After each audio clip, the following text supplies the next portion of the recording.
জন্মের দিন সন্তানের নাম রাখা জায়েজ আছে। জন্মের দিন সন্তানের নাম রাখা কি আছে? জায়েজ আছে। আকিকার দিনে রাখা ওইটারও হাদিস আছে। আবার জন্মের দিনে রাখা যে জায়েজ এটাও আমরা হাদিসে পাইলাম। সহিহ বুখারীর 5467 নম্বর হাদিস। সূরা আলী ইমরানের 36 নম্বর আয়াতেও আছে।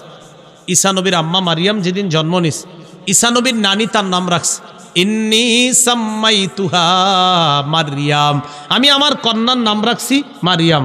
তাহলে জন্মের দিন সন্তানের নাম রাখা বৈধ, জায়েজ। এটা কোরআনেও আছে, হাদিসেও আছে। মনে থাকবেনি সবার কথাটা? আচ্ছা, এখন এইখান থেকে আরেকটা শিখছি, সন্তান হুজুরের কাছে নিছে না হুজুরের বাসায় আনছে? কোনটা কন?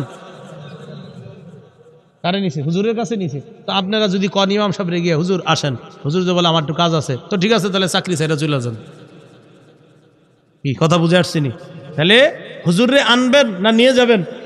নিয়ে যাবেন। এটা কিন্তু আপনি বললেন না গিয়া যে হুজুর আপনি আমার বাসায় যাবেন না, তো এই মসজিদে থাকার দরকার নাই, আপনি চলে যান। হাদিস আপনারই শিখাইল কি, আর আপনি করেন কি?